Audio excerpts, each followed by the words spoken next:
जब माया दिखाई पड़ गई, वैराग्य मतलब ये नहीं कि अब हम स्त्री नहीं देखेंगे, एकदम देखेंगे, और अब मां का भाव होगा। अब हम गाड़ी नहीं, हम भैया मर्सिडीज में नहीं बैठेंगे, एकदम बैठेंगे। कहीं जाना होगा और मर्सिडीज सामने होगी तो बैठेंगे। अब हम घड़ी नहीं लगाएंगे, अब हम घड़ी की इच्छा नहीं करेंगे कि हमको राडो पहननी है।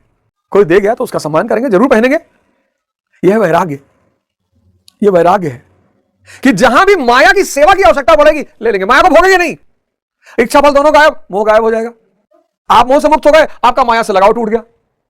माया से लगाव टूटा, अब जो सुनने योग्य है देखो, और सुने हुए उसे तू सुन सकेगा और सुने हुए के अनुसार वैराग्य को प्राप्त हो सकेगा। क्या बात है, मानो को क्या बनाने का, महामानो। तो कह रहे भगवान इन सबसे लगाव टूट जाएगा। अब देखो, जब माया से लगाव टूट जाएगा मतलब जब आप मोह से मुक्त हो जाओगे, मोह से मुक्त हो गए आप, निष्काम कर्म आपको मोह से मुक्त कर देगा। सुनना फॉर्मूले को, निष्काम कर्म आपको मोह से मुक्त कर देगा। जैसे ही मोह से मुक्त हो गए, लगाव टूटेगा। अब देखना, बहुत बड़ा बात, लगाव टूटा माया से। किससे लगाव टूटा? माया से। माया से लगाव टूटा, बहुत बड़ी बात बताने जा रहा हूं, गौर करना। अरबों रुपए की, और एक शो का पैसा लगाना पड़ेगा। जितने लोग गीता देख, बस एक शो, जितने लोग देखते हो, एक शो का पैसा लगाना पड़ेगा। अभी तो मेरे ख्याल से चलेगा 200-300 शो चलेगा, तो एक शो का पैसा मैं आशा करता हूं कि आप मुझे लगाएंगे। 500 रुपए एक शो का है, और एक शो का पैसा लगाना पड़ेगा। 1800 शो है,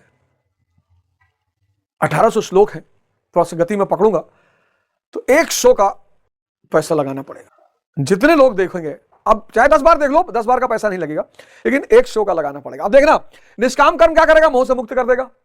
इच्छा ही नहीं है, फल ही नहीं है, तो मोह किस बात का? तो मोह से मुक्त कर देगा। मोह जब छूटा, लगाव टूटा, किससे? माया से। अब जब लगाव माया से टूटा, तो इसका परिणाम क्या होगा? बड़ा प्यारा परिणाम, बहुत प्यारा। आप में से बहुत लोग कहते हो ना, समझ में नहीं आ रहा, याद नहीं रहता है, चिंतित बहुत। अब देखना इसका परिणाम क्या होगा। जब माया से लगाव टूटेगा तो उसका परिणाम क्या होगा? उस समय जो सुनने योग्य है उसे तू सुन सकेगा। क्या बात है, क्या बात है। 1,00,000 करोड़ का स्टेटमेंट है। उस समय जब माया से लगाव टूटा, लोग कहते हैं ध्यान नहीं दे तो ध्यान क्यों नहीं दे पा रहे हो? क्योंकि माया में उलझे हो। जिस समय आपका लगाव माया से टूटेगा, उस समय जो सुनने योग्य है। अब आप क्लास में तो बैठे हो, टीचर पढ़ा रहा है, और आपका दिमाग जूली में लगा हुआ है, क्योंकि आप दिमाग के गुलाम हो। बैठे हो क्लास में, वो जूली की परिकल्पना पीछे मस्त है। वो देखो, लोग चलते चलते दीवार से लड़ जाते हैं, खंबे से लड़ गए, आदमी खो जाता है। जूली में बैठा है, आप मंदिर में हो, दिमाग कहां बैठा है कि बुआ के यहां शादी का फंक्शन चल रहा है यार, बड़ा मजा आ रहा होगा, हम ही नहीं गए यार। आप देखो, आदमी कोल्ड ड्रिंक पी रहा है, सिगरेट पी रहा है, उसमें गाड़ी चला रहा है। माया से कितना बढ़िया सूत्र है ये सब। निष्काम कर्म मोह मुक्त कर देगा, क्योंकि इच्छा और फल की जरूरत ही नहीं। जहां फल की चिंता नहीं, वहां इच्छा नहीं। इच्छा खत्म, इच्छा काया, इच्छा माया, इच्छा जग उपजाया। जहां फल की चिंता नहीं, जहां फल है ही नहीं, वहां इच्छा कैसे होगी? इच्छा फल दोनों गायब, मोह गायब हो जाएगा। आप मोह से मुक्त हो गए, आपका माया से लगाव टूट गया। माया से लगाव टूटा, अब जो सुनने योग्य है देखो, और सुने हुए उसे तू सुन सकेगा और सुने हुए के अनुसार वैराग्य को प्राप्त हो सकेगा। क्या बात है। जब माया दिखाई पड़ गई, वैराग्य मतलब ये नहीं कि अब हम स्त्री नहीं देखेंगे, एकदम देखेंगे, पर अब मां का भाव होगा। अब हम गाड़ी नहीं, हम भैया मर्सिडीज में नहीं बैठेंगे, एकदम बैठेंगे। कहीं जाना होगा और मर्सिडीज सामने होगी तो बैठेंगे। अब हम घड़ी नहीं लगाएंगे, अब हम घड़ी की इच्छा नहीं करेंगे कि हमको राडो पहननी है। कोई दे गया तो उसका सम्मान करेंगे, जरूर पहनेंगे। यह वैराग्य, यह वैराग्य है कि जहां भी माया की सेवा की आवश्यकता पड़ेगी ले लेंगे। माया को भोगेंगे नहीं। ये देखो, ये माया जो है उसका भोग नहीं करेंगे। अब माया का भोग नहीं करना है ना, नो भोग। अब माया की सेवा की जरूरत जहां पड़ेगी वहां उसकी सेवा ले लेंगे। स्त्री है, पत्नी है, सृजन करना है, सृजन कर लेंगे। हिंदुस्तान में पहले साधु सन्यासी जब किसी शादीशुदा महिला को वरदान देते थे तो कहते थे, जा तेरे 10 पुत्र हो और 11वां पुत्र तेरा पति हो। अब स्त्री भोग के लिए नहीं, अब महल भोग के लिए नहीं।